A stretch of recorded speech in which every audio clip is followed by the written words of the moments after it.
नमस्कार बच्चों, आज हम लोग स्टार्ट करने वाले हैं प्रक्षेप गति। प्रक्षेप गति का मतलब क्या होता है? देखिए, प्रक्षेप गति को हम लोग प्रोजेक्टाइल मोशन के नाम से भी जानते हैं। ठीक है, प्रोजेक्टाइल मोशन, इसको इंग्लिश में हम लोग बोलते हैं प्रोजेक्टाइल मोशन। बच्चों, जब किसी कण को या किसी वस्तु को या किसी ऑब्जेक्ट को जब हम ऊर्ध्वाधर दिशा में, ठीक है, यानी कि वर्टिकल डायरेक्शन में किसी कोण पर, क्षैतिज से किसी कोण पर फेंकते हैं। सपोज दैट बच्चों, मान लीजिए हमारे पास ये एक कण है, एक बॉल है, जिसको हम लोग प्रोजेक्टाइल या प्रक्षेप पे बोल सकते हैं। ठीक है, जब हम इस कण को धरातल से, ग्राउंड से, ज़मीन से किसी कोण पर फेंकते हैं, मान लीजिए कि हमने इसको थीटा कोण पर किसी प्रारंभिक वेग u से फेंक दिया। ठीक है, तो बच्चों ये जिस प्रकार के पाथ को, जिस प्रकार के रास्ते को बनाता हुआ ये आगे बढ़ता है, उस रास्ते को हम लोग प्रक्षेप्य पथ कहते हैं। ठीक है, और इस पिंड के, इस कण के, इस प्रोजेक्टाइल के या इस प्रक्षेप्य के इस मोशन को, इस गति को हम प्रक्षेप गति बोलते हैं। समझ में आया? जब किसी पिंड को, जैसे मान लीजिए हमारे पास एक चौक हाथ में है, हमने इसको ऊर्ध्वाधर दिशा में क्षैतिज से कोई कोण थीटा बनाता हुआ फेंक देता हूँ। अगर हम फेंकेंगे तो इसका पाथ कैसा होगा बच्चों? इसका पथ कैसा होगा बच्चों? तो इसका पथ कुछ ऐसा आपको दिखेगा। ये पहले कुछ ऊंचाई तक जाएगा, जिसको बोलेंगे महत्तम ऊंचाई या मैक्सिमम हाइट। उसके बाद ये वापस धरती पर आके गिर जाएगा। ठीक है, तो इस तरह के पथ को जब भी कोई पिंड या प्रक्षेप्य फॉलो करता है तो उस पथ को हम बोलते हैं प्रक्षेप्य पथ। उस पथ को हम बोलते हैं क्या? प्रक्षेप्य पथ या फिर प्रोजेक्टाइल पाथ। Projectile path. और इस प्रकार के मोशन को, इस प्रकार की गति को हम क्या बोलते हैं? प्रक्षेप्य गति बोलते हैं। ठीक है बच्चों, आई होप आप लोगों को यहाँ तक क्लियर हो गया होगा, इसमें कोई भी डाउट नहीं होगा। चलिए आगे बढ़ते हैं। मान लेते हैं बच्चों कि एक पिंड है जो कि प्रारंभिक बिंदु O से किसी प्रारंभिक वेग u से किसी थीटा कोण पर फेंका जा रहा है। ठीक है, फिर सुन लीजिए। माना एक पिंड है जिसको हम प्रक्षेप्य भी बोल सकते हैं। याद रखिएगा, पिंड को हम प्रक्षेप्य बोलेंगे। जो प्रक्षेप्य गति करेगा उसे हम प्रक्षेप्य बोलेंगे। ठीक है, तो इस पिंड को किसी प्रारंभिक वेग u से किसी प्रारंभिक बिंदु O से थीटा कोण पर फेंका गया। थीटा कोण कहाँ से बन रहा है बच्चों? क्षैतिज से बन रहा है। धरातल से जो कोण बनता हुआ फेंका जाएगा वो थीटा कोण कहलाएगा। और इस कोण को बच्चों हम लोग क्या बोलेंगे? इस कोण का नाम हो जाएगा प्रक्षेप्य कोण। क्योंकि ये प्रक्षेप्य गति में का कोण है तो इसे हम प्रक्षेप्य कोण कह देंगे। ठीक है, इसके बाद इस पिंड का जो u है ये क्या है बच्चों? प्रारंभिक वेग है। प्रारंभिक वेग है। ठीक है, अब बच्चों देखिए, आप लोगों ने इसके पहले सदिश और अदिश वाले चैप्टर में, वेक्टर वाले चैप्टर में कंपोनेंट में तोड़ना, घटक में, किसी वेक्टर को घटक में तोड़ना सीखा ही होगा। अगर नहीं सीखा है तो आइए एक बार उसको हम लोग रिकॉल करते हैं। सपोज दैट बच्चों, मान लीजिए हमारे पास कोई वेक्टर r है। ठीक है, जो कि न तो क्षैतिज दिशा में है, न तो ऊर्ध्वाधर दिशा में है, न तो हॉरिजॉन्टल डायरेक्शन में है और न ही वर्टिकल डायरेक्शन में है। मतलब ये मान लेता हूं बच्चों, क्षैतिज से थीटा कोण बना रहा है। तो अब हमें इस वेक्टर का, इस सदिश का घटक निकालना है, कंपोनेंट। तो देखिए, घटक निकालने का बच्चों तरीका क्या है? वैसे तो बहुत सारे तरीके हैं, बट एक सिंपल तरीका जो आपको याद रखना चाहिए वो है क्या, कि आप जिस भी वेक्टर का, जिस भी सदिश का आपको घटक निकालना है, पहले आप उसका स्टार्टिंग पॉइंट ढूंढो कहाँ पर है, कहाँ से वो वेक्टर स्टार्ट हो रहा है। तो आप देखोगे तो कहोगे सर O से ये वेक्टर स्टार्ट हो रहा है। तो इस पॉइंट पर बच्चों ऐसी दो लाइनें ड्रॉ करो, इस पॉइंट से गुजरने वाली ऐसी दो रेखाओं को बनाओ जो कि परस्पर लंबवत हो, जो कि परस्पर समकोण एंगल, समकोण बनाते हो, परस्पर समकोण हो एक दूसरे के। और जिस लाइन का हमें घटक निकालना है वो लाइन उन दोनों रेखाओं के बीच में आवे। समझ में आया? फिर सुनिएगा बच्चों, परस्पर लंबवत हो यानी एक लाइन ऐसे और एक लाइन में ऐसे बना सकता हूँ। देखो ये दोनों लाइनें आपस में परस्पर लंबवत दिख रही होंगी आपको, ठीक है, पहली बात। और दूसरी बात, ये वेक्टर जिसका घटक हमें निकालना है वो इन दोनों लंबवत रेखाओं के मध्य में आना चाहिए था और आ भी रहा है। अब कहोगे नहीं सर, अगर ये वेक्टर r है जिसका हमें घटक निकालना है तो लंबवत परस्पर तो एक ऐसे और एक ऐसे बना सकता हूँ मैं। बिल्कुल बना सकते हैं बच्चों हम लोग, ये दोनों रेखाएं भी लंबवत हैं, लेकिन क्योंकि घटक हमें इसका निकालना है और ये रेखा इन दोनों के मध्य में तो नहीं आ रहा है, यानी इसकी घटक यहाँ और यहाँ पर नहीं मिल पाएगा मेरे को। तो क्या याद रखना है बच्चों आपको कि जिस भी सदिश का हमें घटक निकालना है उस सदिश के प्रारंभिक बिंदु से ऐसी दो रेखाओं को ड्रॉ करिए, सीधी रेखाओं को ड्रॉ करिए जो कि परस्पर लंबवत हों और यह वेक्टर उन दोनों रेखाओं के मध्य में आता हो। समझ गए बच्चों? तो आई होप आप लोगों को यहाँ तक क्लियर हो गया होगा, ठीक है। अब आइए घटक में निकालना सीखते हैं। घटक में निकालते क्यों हैं बच्चों? देखिए, कोई भी वेक्टर जो होता है, कोई भी वेक्टर अगर हम उसको 2 डायमेंशन में तोड़ते हैं, अगर उसे हम 2 डायमेंशन में लिखते हैं, 3 डायमेंशन से हम लोग सभी लोग कहाँ रहते हैं बच्चों? 3 डायमेंशनल दुनिया में रहते हैं। वैसे तो n number of dimensions possible हैं, लेकिन हम लोग फिलहाल मानते हैं कि 3 dimension is the maximum dimension. अब बच्चों अगर इस वेक्टर को हम डायमेंशन में लिखेंगे तो एक वेक्टर अगर हम इसको प्लेन में लिखेंगे तो ये 2 डायमेंशन से मिलकर के बनेगा, एक्स एक्सिस और वाई एक्सिस से। पढ़ा होगा आपने एक्स अक्ष और वाई अक्ष, और जहाँ आपने पढ़ा होगा एक्स अक्ष के दिशा को हम लिखते हैं किससे? एकांक सदिश आई कैप से लिखते हैं। वाई अक्ष के दिशा को किससे लिखते हैं? हम एकांक सदिश जे कैप से लिखते हैं, ठीक है बच्चों। तो एक्स अक्ष की दिशा को किससे लिखते हैं? पता होगा आपको, पढ़ा होगा आपने वेक्टर में आई कैप से। वाई अक्ष की दिशा को किससे लिखते हैं बच्चों? जे कैप से लिखते हैं, ठीक है। अब बच्चों देखिए, अगर मुझे इस वेक्टर का घटक लिखना है कि एक्स अक्ष के अलोंग इसका घटक क्या होगा और वाई अक्ष के अलोंग इसका घटक क्या होगा, तो कैसे लिखेंगे? बड़ा आसान है। देखो, थीटा के पास वाला जो घटक होगा बच्चों वो कॉस होगा। वैसे तो याद कर लेते हैं हम लोग इसको, लेकिन आप चाहो तो निकाल सकते हो, ठीक है।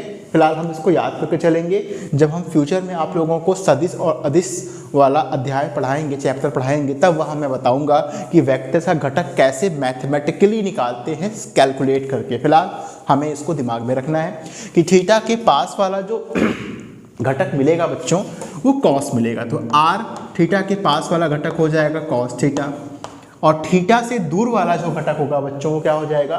Sine theta. Very good. तो यहाँ पे क्या हो जाएगा? r sine theta. तो इस प्रकार से बच्चों किसी भी वेक्टर को हम घटक में तोड़ना सीख गए।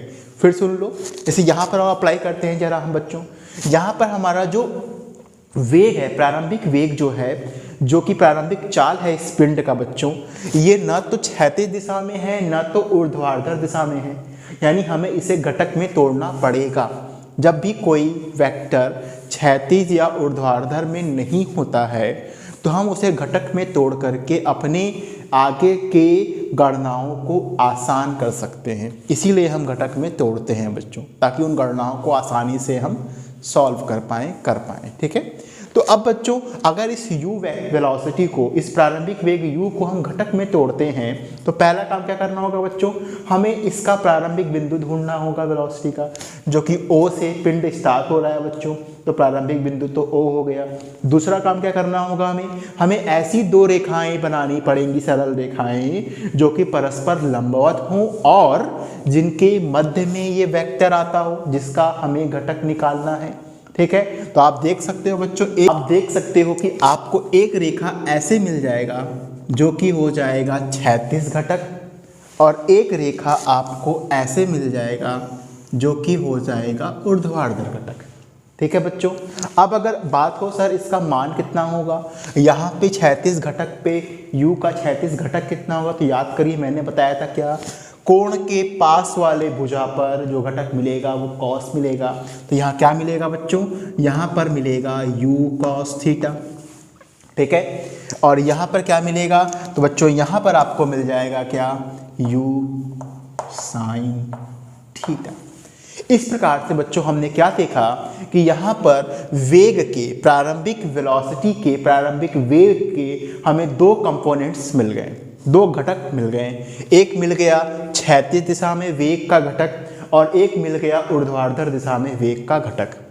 अब बच्चों एक बात सोचिए आप, जो ये पिंड है इसके पास दो तरह का मोशन है, दो तरह की गति है। आप अगर ध्यान से देखो तो पिंड क्षैतिज दिशा में आगे भी बढ़ रहा है और ऊर्ध्वाधर दिशा में ऊपर भी जा रहा है ना? समझ में आया ना? अब एक बात बताओ बच्चों, किसी भी दिशा में जो गति होता है उसकी वजह क्या होती है? उस दिशा में लगने वाला चाल, उस दिशा का वेग, उस दिशा में जो वेग होता है उस दिशा में पिंड को गतिमान करता है। तो अब जरा ध्यान से देखो बच्चों, तो इस चाल का जो आपको दो घटक मिल गया, क्षैतिज और ऊर्ध्वाधर, उसमें से क्षैतिज घटक इस पिंड को क्षैतिज दिशा में आगे ले जा रहा होगा और जिसकी वजह से पिंड प्रारंभिक बिंदु O से चल करके अंतिम बिंदु A तक आ गया। समझ में आया? और उसके साथ ही साथ ये जो ऊर्ध्वाधर घटक है ये पिंड को देखिए ऊपर ले जा रहा है, जिसकी वजह से पिंड जो पहले प्रारंभिक बिंदु O पर था वो कुछ समय के अंतराल के बाद वो किसी बिंदु P पर आ गया, जो कि जिसको हम बोलेंगे महत्तम ऊंचाई। इससे ऊपर पिंड नहीं जा पा रहा है, क्योंकि आप जानते हो ना, जब पिंड को आप फेंकोगे किसी चाल प्रारंभिक वेग व्यू से तो एक समय के बाद वो नीचे गिरने लगेगा। जितने अधिकतम ऊंचाई तक वो गया होगा धरातल से ऊर्ध्वाधर ऊंचाई, उसी को हम बोलेंगे क्या बच्चों? अधिकतम ऊंचाई, या फिर इसको हम बोल देते हैं कैपिटल H से इसको लिख देते हैं और ये कहलाएगा अधिकतम ऊंचाई। पहली बात। दूसरी बात बच्चों, पिंड एक प्रोजेक्टाइल पाथ में, एक प्रक्षेप गति में जितना दूरी तय करता है, कौन सी दूरी? क्षैतिज दूरी, यानी O से A तक की जितनी क्षैतिज दूरी तय करेगा उसे इस पिंड का क्या बोलेंगे बच्चों? परास बोलेंगे। ठीक है, या उसे रेंज बोलते हैं इंग्लिश में। तो ये हो जाएगा बच्चों रेंज या फिर परास हो जाएगा। इसे कैपिटल R से लिख देते हैं, इसे बोलते हैं क्या हम लोग? परास बोल देते हैं। तो बच्चों हमारा टॉपिक क्या है आज का? हमारा आज का टॉपिक है ये प्रूफ करना कि जब किसी भी प्रक्षेप्य को, जब किसी पिंड को हम प्रारंभिक वेग u से क्षैतिज से किसी कोण थीटा पर फेंकते हैं तो उसका जो पाथ होता है वो प्रक्षेप्य पाथ होता है, और हमें प्रूफ करना है कि प्रक्षेप्य पाथ एक परवलयाकार पाथ होता है। बच्चों ये परवलय का पाथ दिख रहा है, परवलयाकार पाथ दिख रहा है, तो हमें ये प्रूफ करना है, हमें ये सिद्ध करना है कि प्रक्षेप्य का पथ परवलयाकार होता है। पहली चीज बच्चों। अब देखिए बच्चों, मान लीजिए कि जब प्रक्षेप्य को हम थीटा कोण पर प्रारंभिक वेग u से फेंकते हैं तो मान लीजिए किसी समय t पर, किसी समय स्मॉल t पर ये प्रक्षेप्य किसी बिंदु q पर पहुंच गया। ठीक है, किसी बिंदु q पर पहुंच गया। अब इस बिंदु का बच्चों हम कोऑर्डिनेट यानी निर्देशांक मान लेते हैं कि ये x अक्ष पर, मान लेता हूं बच्चों ये x अक्ष है और इसको हम लोग y अक्ष मान लेते हैं। ये पिंड q बिंदु पर पहुंच गया, जहां पे इसने x अक्ष पे मान लेते हैं बच्चों हम कि x दूरी तय किया। ठीक है, और y अक्ष पे इसने y दूरी तय किया। आप देखो ना, जब पिंड यहां पहुंचेगा तो ये ओरिजिन से, केंद्र बिंदु से O से इतना दूरी तय किया क्षैतिज दिशा में, जो कि इसको हमने बच्चों x मान लिया, और ये धरातल से किसी ऊंचाई पर भी तो पहुंचा जिसे हम बोलेंगे ऊर्ध्वाधर दूरी, जिसे हम y मान लिए। तो बताओ बच्चों इस O का, Q पॉइंट का निर्देशांक क्या होगा? तो कहोगे सर वो x और y होगा, है ना। अब बच्चों एक बात और, इस Q पॉइंट पे पिंड का वेग क्या होगा? नहीं पता सर क्या होगा, क्योंकि प्रारंभिक वेग तो u था, कोई कुछ v होगा। तो मान लेते हैं बच्चों इस Q पॉइंट पे पिंड का जो वेग होगा वो v होगा। ठीक है, समझ गए? एक बात और बताओ बच्चों, जब पिंड महत्तम ऊंचाई पर पहुंचेगा यानी P पॉइंट पर पहुंचेगा तो उस समय उसका वेग क्या होगा? तो उस समय बच्चों पिंड का ऊर्ध्वाधर वेग 0 हो जाएगा। क्यों बताओ जरा? तो बच्चों देखो, ऊर्ध्वाधर वेग जो है पिंड को ऊपर ले जा रहा है, तो अगर इस बिंदु पर पिंड का ऊर्ध्वाधर वेग 0 नहीं हुआ होता तो क्या पिंड और ऊपर नहीं जाता ना। लेकिन इस बिंदु पर हम कह रहे हैं कि पिंड अपने महत्तम ऊंचाई पर था। महत्तम ऊंचाई होने का मतलब है कि पिंड और ऊपर नहीं जा पा रहा है। इसका मतलब कि ऊपर जाने वाला जो वेग होगा, जिसे हम ऊर्ध्वाधर वेग बोलेंगे, वो 0 हो चुका होगा। लेकिन इस बिंदु पर आने के बाद भी पिंड अभी भी आगे जा रहा है। देखो तभी ना आगे जाके यहाँ पहुंचा। इसका मतलब इस बिंदु पर पिंड के पास केवल एक तरह का वेग होगा, केवल एक घटक होगा वेग का। कौन सा बच्चों? क्षैतिज घटक। ऊर्ध्वाधर घटक क्यों नहीं होगा? क्योंकि पिंड ऊपर नहीं जा पा रहा है, यहाँ उसकी महत्तम ऊंचाई है। समझ गया बच्चों ना। तो पिंड की यहाँ पर जो वेग होगी वो केवल होगी बच्चों u cos थीटा, न तो u होगा न तो u sin थीटा होगा। तो कि इस बिंदु पर पिंड महत्तम ऊंचाई पर है और महत्तम ऊंचाई पर पिंड का ऊर्ध्वाधर घटक वेग का जो होता है वो 0 हो जाता है। ठीक है बच्चों, आगे बढ़े। चलो अब देखो जरा बच्चों, अगर ये पिंड किसी समय t में x बिंदु पर पहुंचता है यहां लिखते हैं, माना पिंड, या इसको हम लोग बच्चों प्रक्षेप्य बोल सकते हैं, किसी समय t में, किसी समय t में q बिंदु पर पहुंचा,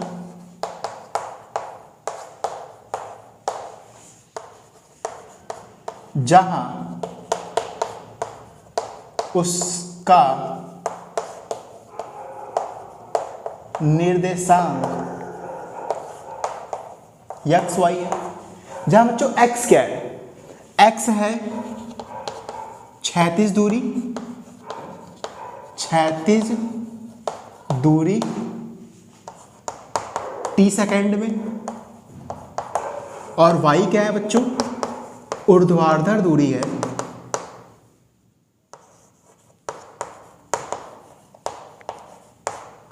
t सेकंड में। ठीक है, एक बात और बताओ बच्चों, क्षैतिज वेग क्या है? u cos थीटा है। तो चूंकि ये x अक्ष के डायरेक्शन में है, x अक्ष के अलोंग है, तो इसको हम u x लिख लेते हैं। x बता रहा है क्या? x कंपोनेंट है, x घटक है u का। ये क्या है बच्चों? u cos थीटा है। y घटक क्या है बच्चों? u sin थीटा है। ठीक है, अब बच्चों हम करते क्या हैं कि x और y का मान निकालने का प्रयास करते हैं। अब एक बात और समझिएगा बच्चों, जब ये पिंड क्षैतिज दिशा में चल रहा था इस u cos थीटा के वेग से, तो इस दिशा में इसमें किसी भी तरह का त्वरण नहीं होगा, यानी त्वरण इसका 0 माना जाएगा। जबकि जब ये पिंड u sin थीटा से ऊपर जा रहा था तो पृथ्वी हमेशा उसको अपनी तरफ खींचेगी, यानी वहाँ पर त्वरण होगा -g के बराबर। याद रखिएगा, जब भी किसी वस्तु के वेग में परिवर्तन इस प्रकार से हो कि उसका वेग धीमे धीमे कम होने लगे, तो वहाँ पर जो त्वरण होता है वो ऋणात्मक त्वरण, जिसको बोलते हैं डी एक्सेलरेशन या मंदन बोलते हैं, वो होता है। और वहाँ पे त्वरण को हम माइनस साइन के साथ लिखते हैं, ऋणात्मक चिन्ह के साथ लिखते हैं। लेकिन जहाँ पर पिंड के वेग में कोई परिवर्तन ही ना हो रहा हो, आप खुद देखो ना बच्चों, पिंड का प्रारंभिक वेग यहाँ पर क्षैतिज घटक जो था u cos थीटा था, यहाँ पर भी वही है और यहाँ पर भी वही रहेगा। यानी पिंड के प्रारंभिक वेग का क्षैतिज घटक जो u cos थीटा था वो पूरे गति के दौरान कहीं भी बदला नहीं, यानी कि u cos थीटा के मान में परिवर्तन नहीं आ रहा है। मतलब जहाँ भी वेग परिवर्तन नहीं होता है वहाँ पे त्वरण 0 होता है, क्योंकि त्वरण है ही नहीं। त्वरण का मतलब ही होता है वेग परिवर्तन की दर, और त्वरण अगर परिवर्तन हो ही नहीं रहा है त्वरण 0 माना जाएगा बच्चों वहाँ पर। तो u cos थीटा के डायरेक्शन में, दिशा में जो भी त्वरण का मान होगा वो 0 होगा, यानी इस दिशा में बच्चों त्वरण को आप 0 लोगे। लेकिन जब पिंड ऊपर जा रहा था तो क्या हमेशा ऊपर जा रहा है? नहीं ना। एक समय के बाद अपने अधिकतम ऊंचाई पर पहुंचा, उसके बाद ऊपर तो नहीं जा पाया। इसका मतलब कोई ऐसी चीज है जो उसके ऊपर जाने का विरोध कर रही है। कौन है बच्चों? अर्थ का गुरुत्वाकर्षण बल है जो उसको नीचे खींच रहा है। यानी बच्चों अर्थ का जब गुरुत्वाकर्षण बल उसको नीचे खींचेगा, यानी अर्थ उसके ऊर्ध्वाधर गति में विरोध उत्पन्न कर रहा है, यानी वहाँ पे जो अर्थ के द्वारा त्वरण उत्पन्न हो रहा है पिंड के ऊर्ध्वाधर गति में वो होगा -g के बराबर। यानी बच्चों पिंड जब ऊपर जा रहा है तो यहाँ पे त्वरण होगा -g के बराबर। इसको आप समझिएगा, ठीक है। चलिए आगे बढ़ते हैं। अब बच्चों एक बात बताइए, जब पिंड P बिंदु पर पहुंचेगा, सॉरी Q बिंदु पर पहुंचेगा t समय में, तो अगर हम क्षैतिज दूरी x निकालना चाहते हैं तो दूरी बराबर क्या होता है बच्चों बताइए? चाल बराबर होता है दूरी बटे में समय, तो दूरी बराबर चाल गुणे समय हो जाएगा। अच्छा एक बात बताइए, मैंने यहाँ पे गति के समीकरण को क्यों नहीं यूज किया? क्योंकि सर जब हम क्षैतिज गति निकालेंगे तो वहाँ पर क्षैतिज गति में बच्चों, यहाँ पर क्षैतिज गति में त्वरण का मान 0 है और गति का समीकरण एक समान त्वरण के लिए लिखा गया है, ठीक है। वैसे उसको भी लगा सकते हैं, कोई दिक्कत नहीं है। अगर आप गति का समीकरण लगाएंगे तो भी आ जाएगा। मान लीजिए गति का बच्चों मैं लगाता हूँ द्वितीय समीकरण, तो कि द्वितीय समीकरण में दूरी आता है, तो आप अगर लगाते हो यस बराबर ut plus half at square, तो क्या होगा देखिए जरा। दूरी मतलब यस हो गया, जिसको मैं x मान लिया, मैंने दूरी को, क्षैतिज दूरी को मैंने x मान रखा है बच्चों। x बराबर हो जाएगा आपका प्रारंभिक वेग, कौन सा? u नहीं, जो क्षैतिज दूरी को करने में रिस्पॉन्सिबल है, जो जिम्मेदार है क्षैतिज दूरी को लाने के लिए, x दूरी तय करने में कौन सा वेग x दूरी के लिए जिम्मेदार है, तो वो है u cos थीटा। u नहीं बच्चों, u cos थीटा से ही इस पिंड ने क्षैतिज दूरी x तय किया है। तो आप जो दूरी जिस वेग के द्वारा तय हो रहा है वही वेग आप लोगे, ना कि कोई और वेग, ठीक है। तो u cos थीटा आप ले लोगे यहाँ पर, u cos थीटा। अब बच्चों हमने माना है ना कि इस बिंदु पर आने में उसे t समय लगेगा, टाइम t ही रहने दो आप, into time t plus half. बच्चों त्वरण का मान कितना है बताओ? 0, तो ये 0 हो गया, पूरा 0 आगे लिखने की जरूरत नहीं है। तो अंत में क्या हो गया बच्चों, हमारा समय बराबर क्या आ गया, इसको इधर नीचे लेते आना, डिवाइड कर देना ला करके, तो क्या हो जाएगा बच्चों, x बटे में u cos थीटा, हमारा समय का मान आ गया, ठीक है। हमको निकालना था x का मान, लेकिन हमने समय का मान निकाला है। आगे थोड़ी देर बाद आपको समझ में आएगा कि हमने समय का मान क्यों निकाला है, ठीक है। चलिए बच्चों आगे बढ़ते हैं। अब हम निकालना स्टार्ट करेंगे ऊर्ध्वाधर दूरी y का मान, ठीक है। आइए देखते हैं बच्चों ऊर्ध्वाधर दूरी y का मान कैसे निकलता है। देखिए बड़ा आसान है। अब एक बात बताइए बच्चों, यहाँ भी लगाएंगे गति का द्वितीय इक्वेशन। अगर हम गति का द्वितीय समीकरण लगाते हैं, ठीक है, समीकरण से क्या हो जाएगा बच्चों, देखिए जरा, यस बराबर हो जाएगा ut plus half at square. बताइए बच्चों ऊर्ध्वाधर गति में, ये आप यहाँ लिख सकते हो ऊर्ध्वाधर गति के लिए, आप यहाँ लिख सकते हो ऊर्ध्वाधर गति, ठीक है। यहाँ आप लिख सकते हो क्षैतिज गति के लिए था, ठीक है बच्चों। अब जरा देखो ऊर्ध्वाधर गति में कितनी दूरी तय किया है t समय में पिंड ने, y दूरी तय किया है सर, y हो गया। प्रारंभिक वेग क्या था बच्चों ऊर्ध्वाधर दूरी, ऊर्ध्वाधर गति में u sin थीटा था, u नहीं होगा, u sin थीटा होगा, क्योंकि यही वेग जो है पिंड को ऊपर ले जा रहा है, तो u sin थीटा हो गया। अब बच्चों बताओ t का मान कितना है, देखो यहाँ पे t का मान हमने निकाला है ना, x अपॉन में u cos थीटा, यहाँ ला के रख दो बच्चों। जब आप यहाँ मान रखोगे t का, तो x बटे में हो जाएगा u cos theta plus half हो जाएगा। अब बच्चों बताओ त्वरण का मान कितना है, पिंड जा रहा है ऊपर, पृथ्वी से खींच रहा है नीचे, त्वरण क्या होगा, निगेटिव। क्यों? क्योंकि पिंड के वेग में लगातार कमी आ रही है, तभी ना पिंड यहाँ पर महत्तम ऊंचाई पहुंचा, उसके बाद नीचे गिरने लगा पिंड, ठीक है। त्वरण क्या होगा बच्चों, -g हो जाएगा, ठीक है। तो -g हो गया, इंटू टी का मान कितना है बच्चों, टी का मान वही x upon u cos theta है, स्क्वायर है इसका, तो x अपॉन में u cos थीटा का आप वर्ग कर दोगे, स्क्वायर कर दोगे, ठीक है बच्चों। अब देखिए सॉल्व करेंगे तो क्या आएगा, y बराबर आ जाएगा बच्चों क्या, y बराबर आ जाएगा u साइन थीटा। देखो बच्चों u से u कट जाएगा, ठीक है। साइन अपॉन कॉस क्या हो जाएगा, tan थीटा। ट्रिग्नोमेट्री में पढ़ा होगा आपने, tan थीटा इंटू यक्स हो गया बच्चों, यक्स है ना ऊपर, यक्स हो गया, ठीक। ये माइनस आगे आ जाएगा बच्चों, -1/2 हो जाएगा, ठीक है, ठीक। 1/2 हो गया बच्चों, ठीक। इसके बाद क्या हो जाएगा, x square upon you square cos square theta, सबका वर्क कर देंगे हम लोग, तो क्या हो जाएगा, यक्स स्क्वायर जी अपॉन में, या ऐसे लिख लो जी अपॉन में you square cos square theta into x square हो जाएगा, ठीक है बच्चों। इसको अगर हम लिखें तो लिख सकते हैं tan थीटा, आगे x कर सकते हैं, माइनस जी अपॉन में 2u स्क्वायर, कॉस स्क्वायर को ऊपर हो जाएंगे तो क्या होगा, सेक स्क्वायर हो जाएगा। कॉस का उल्टा क्या होता है बच्चों, सेक होता है, सेक स्क्वायर थीटा हो गया, और यहाँ पर आप लिख सकते हो एक्स स्क्वायर। तो ये हो गया बच्चों प्रक्षेप्य पाथ का समीकरण। अब एक बात और देखिए बच्चों, जो भी समीकरण y बराबर ax प्लस bx स्क्वायर के तरह का होता है, वह समीकरण परवलय का समीकरण कहलाता है। तो आप लिखोगे, चूंकि यह समीकरण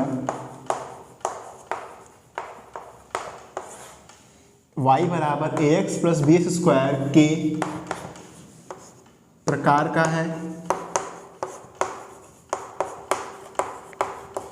अतः प्रक्षेप्य का पथ परवलयाकार होता है, परवलयाकार होता है, ठीक है बच्चों। इस प्रकार से हमने ये सिद्ध कर दिया कि प्रक्षेप्य का पथ परवलयाकार होता है। क्यों? क्योंकि ये प्रक्षेप्य के पथ का समीकरण है, और यह समीकरण इस समीकरण की तरह का लग रहा है। देखो, ये आपका एक नियतांक है tan थीटा, थीटा का मान जो भी होगा, कोण का मान मान लो, कोण का मान 45 डिग्री है, तो 45 डिग्री अगर कोण का मान किसी प्रक्षेप गति के समय है तो वो तो हर जगह सेम होगा ना, नियत होगा ना बच्चों। tan थीटा आपका नियत हो गया, फिक्स हो गया, कांस्टेंट हो गया। यहाँ पे देखो a कांस्टेंट है, अब tan थीटा के साथ x का गुणा है, यहाँ पे देखो a के साथ x का गुणा है, यहाँ माइनस लगा है, यहाँ प्लस, कोई फर्क नहीं पड़ता उससे। अब देखो बच्चों, g एक नियतांक है, प्रारंभिक वेग पिंड का जो भी रहा होगा वो नियतांक रहा होगा, फिक्स रहा होगा। थीटा जो भी होगा वो फिक्स होगा। एक बार आपने प्रक्षेप को फेंक दिया तो थीटा बदलोगे ही नहीं आप। अगर मान लो प्रक्षेप को 30 डिग्री फेंका गया तो प्रश्न के दौरान हर समय आप प्रक्षेप के कोण को 30 डिग्री लोगे। प्रक्षेप के प्रारंभिक वेग को मान लो आपने लिया 3 मीटर पर सेकेंड, तो पूरे प्रश्न के दौरान हर जगह प्रारंभिक वेग को आप 3 लोगे, मतलब ये दोनों नियतांक हैं। तो बच्चों ये भी नियतांक, ये भी नियतांक, ये भी नियतांक, बचा गया खाली एक्स स्क्वायर, यानी इस पूरे नियतांक को मैं b की तरह मान सकता हूँ। यहाँ देखो b लिखा हुआ है, यानी ये पूरा का पूरा समीकरण इससे मिल रहा है। इसका मतलब ये समीकरण आपका परवलयाकार पाथ का समीकरण हो गया। इससे हमने प्रूफ कर दिया प्रक्षेप्य का पथ परवलयाकार होता है। ठीक है बच्चों।